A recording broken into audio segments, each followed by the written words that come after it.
क्या provident fund पर ज़कात वाजिब होगी?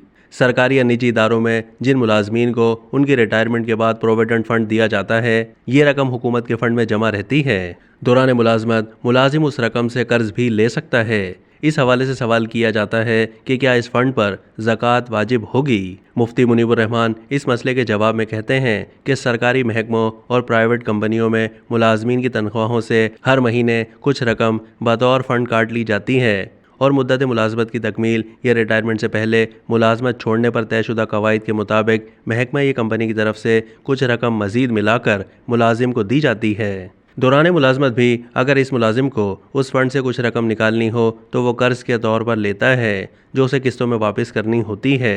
ये रकम चूंकि मुलाजिम की मिल्कियत में नहीं आती बल्कि उस महकमे या इदारे के पास ही जमा रहती है और मुलाजिम इसमें अपनी मर्जी से तसर्रुफ भी नहीं कर सकता। जब तक जीडीपी फंड की रकम मुलाजिम के अकाउंट में नहीं आ जाती या उसे वसूल नहीं हो जाती और इस पर इसे मिल्कियत और कब्जा हासिल नहीं हो जाता, वो इसका माल और निसाब ही नहीं, क्योंकि महकमा या कंपनी इस फंड पर मुलाजिम का सिर्फ हक तस्लीम करती है और इसे अपने ऊपर वाजिबुल अदा समझती है। इसे वाजिबुल अदा करार देने का मतलब यह है कि मुलाजिम को इस फंड का तभी मालिक बनाया जाएगा और उसके कब्जे में दिया जाएगा जब वो रिटायरमेंट की शराइत पूरी कर लेगा।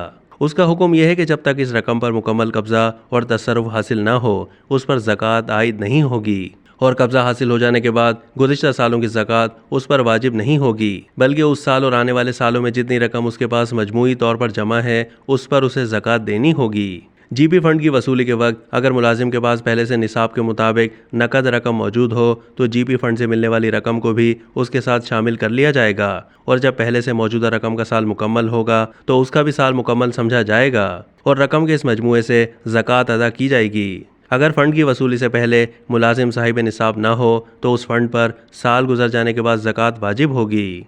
अब तक के लिए इतना ही। मज़ीद मालूमात के लिए डेली जंग के यूट्यूब चैनल को सब्सक्राइब कीजिए।